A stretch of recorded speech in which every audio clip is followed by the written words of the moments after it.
बिस्मिल्लाहिर्रहमानिर्रहीम। अस्सलाम वालेकुम स्टूडेंट्स। आज के लेक्चर में हम लोग डिस्कस करेंगे सॉफ्टवेयर इम्प्लीमेंटेशन।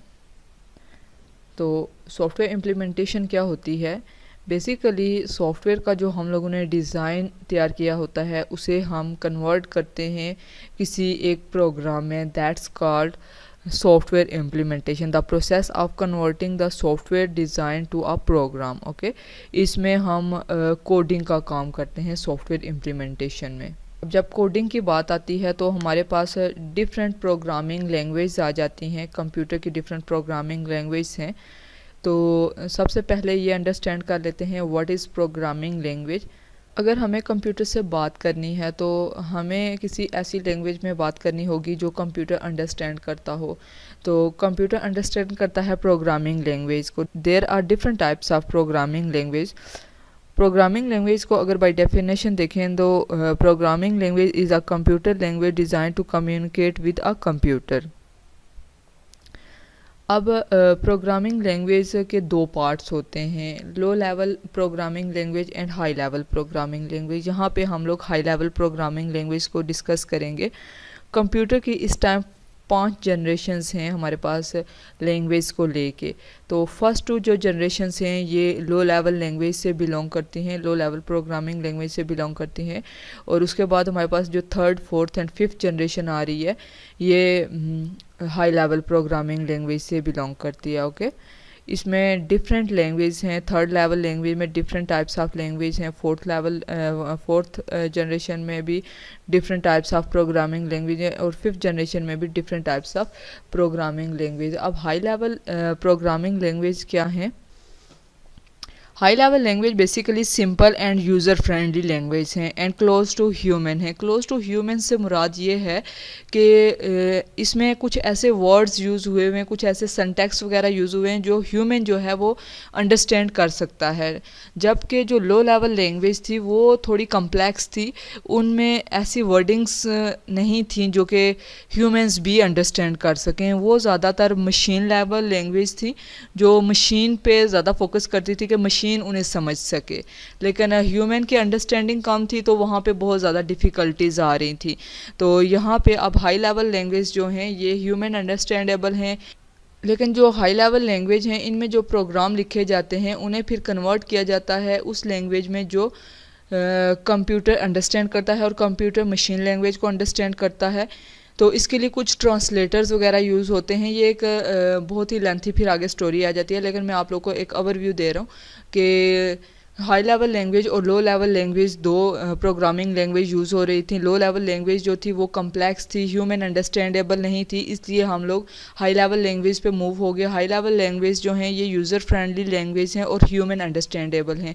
अब इनमें जो प्रोग्राम लिखे जाते हैं उन्हें कन्वर्ट किया जाता है मशीन लैंग्वेज में ताकि कंप्यूटर भी उसको समझ सके। जैसे कि ए लिखा हुआ है तो हमें ए नज़र आ रहा है लेकिन बैकएंड पे वो ए नहीं है, कंप्यूटर उसको ए नहीं पढ़ा।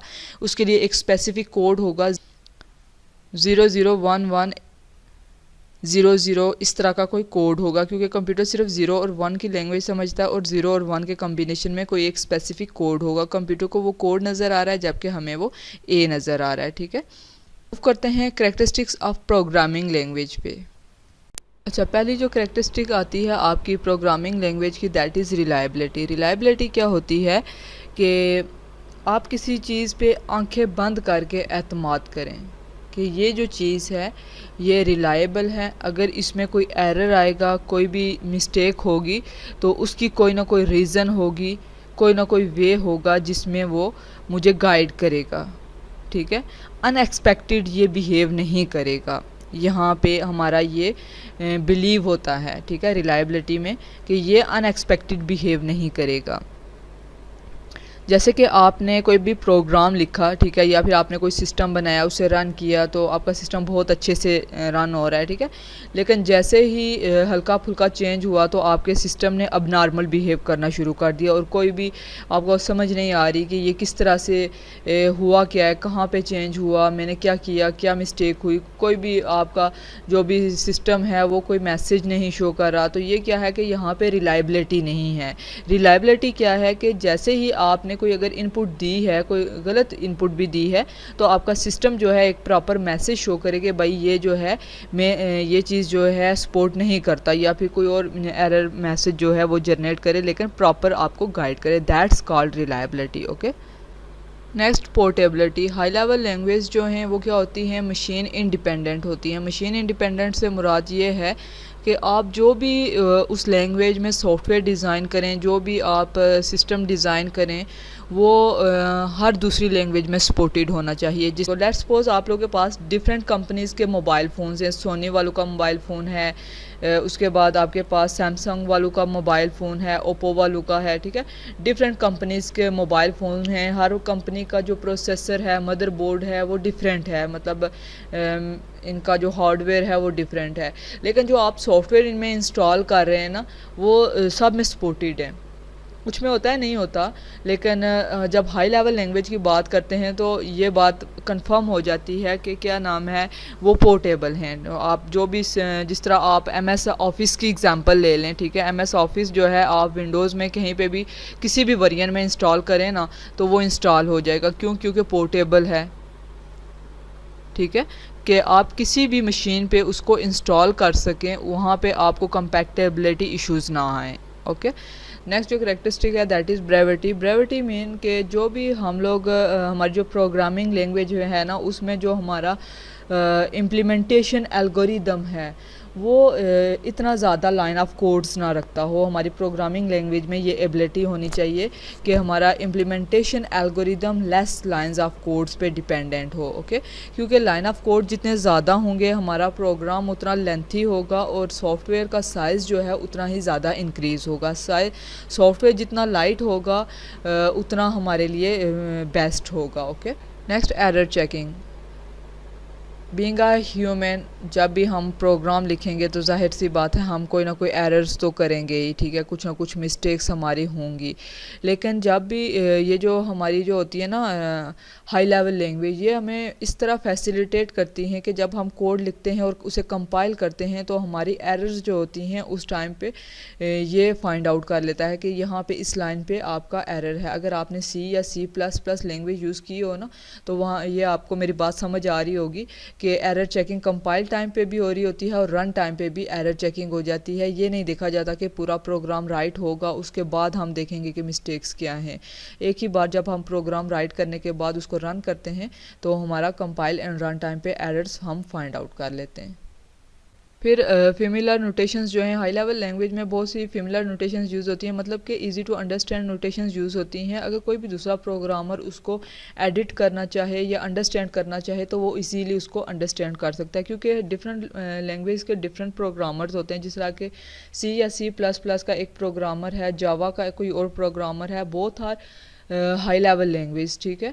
तो अब अगर कोई जावा का जो प्रोग्रामर है वो C या C++ में लिखा हुआ प्रोग्राम अंडरस्टैंड करना चाहता है तो फेमिलर नोटेशन की वजह से वो समझ लेगा कि यहाँ पे जो ये वाला लाइन ऑफ कोड है या ये जो मॉड्यूल है इसमें प्रोग्रामर क्या फंक्शनैलिटी परफॉर्म करना चाह रहा है। ओके, देन एफिशिएंसी, वही बात है, सिंपल सी वही पुरानी बातें हैं कि आपकी जो क्या नाम है हाई लेवल लैंग्वेज हैं ये एफिशिएंट हैं क्योंकि इनमें अंडरस्टैंडिंग बहुत ज़्यादा है, ठीक है, और एरर चेकिंग हर जगह पे हो रही है, टाइम वेस्टिंग कहीं पे भी नहीं हो रहा। तो एफिशिएंट जो भी प्रोग्राम आएगा आपके पास, आपको पता है ये रिलायबल है, एफिशिएंट है। ओके, देन आपके पास वाइडली अवेलेबल, इस टाइम जो मार्केट में सबसे ज़्यादा लैंग्वेज यूज़ हो रही हैं that are high level programming language, जिसमें आपके पास C, C++ और जावा जो हैं ये बहुत ज़्यादा फेमिलर लैंग्वेज हैं। Then coding standards and guidelines. Coding standards क्या होते हैं? डेवलपमेंट ऑर्गेनाइजेशंस के वेल मेंटेन्ड, वेल डिफाइंड कुछ स्टैंडर्ड्स होते हैं जिसके हिसाब से वो कोडिंग करती हैं और इन स्टैंडर्ड्स को कोडिंग स्टैंडर्ड्स कहते हैं। हर डेवलपमेंट ऑर्गेनाइजेशन के यूजुअली अपने कोडिंग स्टैंडर्ड्स होते हैं, अपनी गाइडलाइंस होती हैं जिनके थ्रू वो कोडिंग स्टैंडर्ड्स जो हैं वो फॉलो किए जाते हैं। इट डिपेंड्स कि ऑर्गेनाइजेशन की बेस्ट प्रैक्टिसेस क्या हैं, वो क्या चीज़ें डेवलप कर रहे हैं और वो कैसे डेवलप कर रहे हैं। ओके, अच्छा, जो प्रोग्रामर होते हैं विद इन ऑर्गेनाइजेशन, उन्हें बाउंड किया जाता है कि जो भी ऑर्गेनाइजेशन के कोडिंग स्टैंडर्ड्स हैं, जो गाइडलाइंस हैं, उन्हें मस्ट फॉलो किया जाए। क्योंकि अगर वो कोडिंग स्टैंडर्ड्स को फॉलो करके प्रोग्राम नहीं करेंगे तो उनका जो भी कोड होगा, जो भी उनका प्रोग्राम होगा, वो जब कोडिंग रिव्यू होगा वहाँ पे जाके रिजेक्ट हो जाएगा। दैट्स वाई उन्हें इस चीज़ पे बाउंड किया जाता है कि आपने ये कोडिंग स्टैंडर्ड्स जो हैं ये मस्ट फॉलो करने हैं। अब इस चीज़ को अंडरस्टैंड करते हैं कि कोडिंग स्टैंडर्ड्स का पर्पस क्या होता है। कोडिंग स्टैंडर्ड्स का पर्पस ये होता है कि ये यूनिफॉर्म अपीयरेंस दे देता है कोड को। उससे क्या होता है, उससे रीडेबिलिटी जो होती है वो इजी हो जाती है। तो अगर उस ऑर्गेनाइजेशन में ज़रा डिफरेंट प्रोग्रामर्स हैं, एक प्रोग्राम जो है वो किसी एक प्रोग्रामर ने राइट किया हुआ है और उस प्रोग्राम को कोई दूसरा प्रोग्रामर इन एनी केस उसको मेंटेन करना चाह रहा है, तो उस प्रोग्रामर के लिए भी इजी होगा कि वो उसको इजीली मेंटेन कर सकेगा। बिकॉज उनके लिए वेल नोन अपीयरेंस होती है ना, जो भी प्रोग्रामर अब मेंटेन कर रहा है उसके लिए जो भी उसके सामने प्रोग्राम है वो कोडिंग स्टैंडर्ड्स को फॉलो करके राइट किया गया है, तो वो एक वेल नोन अपीयरेंस को देख रहा है, उसके लिए रीडेबिलिटी जो है वो ठीक है। तो अब अगेन उसको प्रोग्राम को दोबारा से स्क्रैच से जाके, स्क्रैच मतलब कि स्टार्ट से जाके समझने की ज़रूरत नहीं है। वो जस्ट ये देखेगा कि लॉजिक्स क्या हैं, इसमें किस चीज़ पे वर्क हो रहा है, कौन से मेन पॉइंट्स हैं, तो वो हर एक पॉइंट जो है उस पर जंप करता वो पॉइंट्स निकाल लेगा। ठीक है, बजाय इसके कि वो पहली लाइन से स्टार्ट करना शुरू करे और देखे कि ये लाइन जो थी इस तरह होगी, इस तरह होगी, इस तरह होगी। कोडिंग स्टैंडर्ड्स फॉलो हुए हुए, वेल नोन अपीयरेंस है, हर चीज़ क्लियर है। कुछ स्टैंडर्ड्स ऐसे भी डिज़ाइन किए जाते हैं जो कोड की कम्प्लेक्सिटी को रेड्यूस करते हैं। तो ये जो जितने भी स्टैंडर्ड्स हैं बेसिकली इनका पर्पस ही यही है, और कोड की कम्प्लेक्सिटी को रेड्यूस करना। और साथ में एक दूसरा जो इसका एडवांटेज आ जाता है कि एरर्स को इजीली डिटेक्ट कर सकते हैं। कोड रीडेबल होता है ना, तो एरर्स जो होती हैं वो इजीली फिर डिटेक्ट हो जाती हैं। तो ये कुछ एडवांटेजेस हैं कोडिंग स्टैंडर्ड्स के। अच्छा, कोडिंग स्टैंडर्ड्स मतलब हम कोडिंग स्टैंडर्ड्स की बात कर रहे हैं, तो कोडिंग स्टैंडर्ड्स मतलब कि कोड को जब हमने राइट करना है तो कौन कौन से रूल्स फॉलो करने हैं। यहाँ पे कुछ रूल्स जो हैं वो मेंशन हैं। Contents of the headers preceding codes for different modules. If अब जो मॉड्यूल्स हैं उसके बारे में गाइडलाइन दी जा रही है कि नेम ऑफ मॉड्यूल होना चाहिए, date on which module was created, author name क्या है, किसने क्रिएट किया उसको, मॉडिफिकेशन हिस्ट्री के मॉड्यूल 2 3 4 5 बार ज़रा चेंज होगा तो हर बार उसका वेरिएंट बना दें कि ये पहला मॉड्यूल बना था, फिर दूसरा उसी का वेरिएंट 2 बना, उसी का वेरिएंट 3 बना, फिर वेरिएंट 4 बना। इस तरह से मतलब कि मॉडिफिकेशन हिस्ट्री होनी चाहिए। सिनेप्सिस ऑफ द मॉड्यूल के जो जो आप चेंजेस कर रहे हैं, जो जो उसके बारे में डिटेल है वो आपने वहाँ पे मेंशन करनी है अपने डॉक्यूमेंट में। तो ये कुछ रूल्स जो हैं कि आपने हर एक चीज़ को लेके जब चलेंगे। फिर नेमिंग कन्वेंशन के हिसाब से आपके पास रूल्स आ रहे हैं ग्लोबल वेरिएबल्स के लिए, लोकल वेरिएबल्स के लिए, ठीक है। देन आपके पास एक्सेप्शन हैंडलिंग आपके पास आ रही है। एक्सेप्शन हैंडलिंग में कुछ गाइडलाइंस दी जाती हैं, जैसे गो टू स्टेटमेंट आपने नहीं यूज़ करनी या फिर रिटर्न यूज़ करना है। तो इट डिपेंड्स ऑन ऑर्गेनाइजेशन कि आप किस तरह की एक्सेप्शन हैंडलिंग यूज़ करेंगे। अच्छा, फिर यहाँ पे कुछ कोडिंग गाइडलाइंस हैं कि आपने जो कोडिंग स्टाइल यूज़ करना है वो बहुत डिफ़िकल्ट नहीं होना चाहिए, ठीक है, इजी टू अंडरस्टैंड होना चाहिए। कोडिंग स्टाइल से तो समझ के होंगे, फॉर्मेट जो है आपका वो इजी टू अंडरस्टैंड होना चाहिए। Then avoid obscure side effect. Obscure side effect से मुराद ये है कि आप जब फंक्शंस यूज़ कर रहे होते हैं, ग्लोबल वेरिएबल्स को यूज़ करके आप फंक्शंस में कोई ना कोई वेरिएबल कॉल कर रहे होते हैं, कहीं पे फंक्शंस को कॉल कर रहे होते हैं, पैरामीटर पास कर रहे होते हैं, तो कहीं पे भी कोई भी ऑब्स्क्योर जो है साइड इफ़ेक्ट ना हो रहा हो। जिस तरह कि आपने एक ग्लोबल वेरिएबल मेंशन किया हुआ है, ठीक है, उसको इनिशियलाइज़ किया हुआ है और बाद में आप ग्लोबल वेरिएबल को चेंज कर देते हैं। जब ग्लोबल वेरिएबल को चेंज किया लेकिन वो कहीं ना कहीं फंक्शन में यूज़ हो रहा है, तो अब यहाँ पे क्या है कि जब वो कॉल हो रहा है लेकिन आपने बैकएंड पे उसको चेंज कर दिया है, तो ये क्या है, ऑब्स्क्योर साइड इफ़ेक्ट है। तो ट्राई करते हैं कि ऑब्स्क्योर साइड इफ़ेक्ट जो हैं वो कम से कम हों। Do not use an identifier for multiple purpose, कि एक आइडेंटिफायर आपने अपने कोड में यूज़ कर रहे हैं, ठीक है, और अब मल्टीपल पर्पज़ हैं आपके पास, ज़ाहिर कोडिंग के डिफरेंट मॉड्यूल्स हैं और एक ही आइडेंटिफायर आप डिफरेंट मॉड्यूल्स में डिफरेंट पर्पज़ के लिए यूज़ कर रहे हैं। तो इससे क्या होता है कि समटाइम बंदा भूल जाता है कि यहाँ पे मैं आइडेंटिफायर किस मकसद के लिए यूज़ कर रहा था, यहाँ पे आइडेंटिफायर में किस मकसद के लिए यूज़ कर रहा था। तो इसके लिए ये होता है कि आप प्रॉपर नेमिंग दें आइडेंटिफायर को, ठीक है, आइडेंटिफायर को प्रॉपर नेमिंग देने के बाद उसे एक आइडेंटिफायर को एक ही पर्पज़ के लिए यूज़ करें। Do not use for multiple purpose. जब एक आइडेंटिफायर को एक ही पर्पज़ के लिए यूज़ करेंगे तो बाद में आप लोग को इसमें कन्फ्यूजन नहीं होगी कि ये मैं आइडेंटिफायर किस लिए यूज़ कर रहा था और ये आइडेंटिफायर किस लिए यूज़ कर रहा था।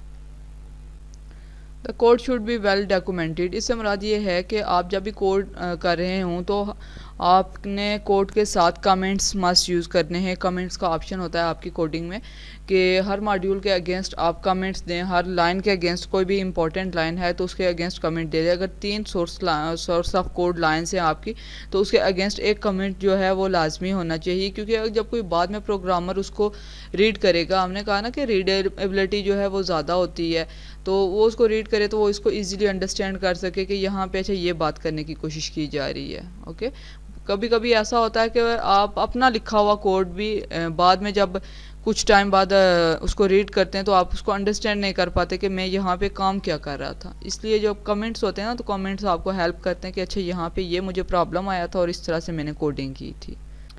देन आपका जो एक फंक्शन होता है, ठीक है, वो आप ट्राई करें कि 10 सोर्स ऑफ लाइन से ज़्यादा ना हो। एक फंक्शन 10 सोर्स ऑफ लाइन से ज़्यादा ना हो, इस चीज़ पे फोकस किया जाए, क्योंकि लाइन ऑफ कोड जितने ज़्यादा होंगे आपके सॉफ्टवेयर का साइज़ उतना ही ज़्यादा इंक्रीज़ होता जाता है। Do not use go two statements. Go two statements try करें कि कम यूज़ हों, क्योंकि इससे कोड की कम्प्लेक्सिटी जो है वो बहुत इंक्रीज़ हो जाती है, कोड की रीडेबिलिटी जो है वो बहुत कम हो जाती है। Okay, that's the end of your lecture. Stay blessed. अल्लाह हाफिज़।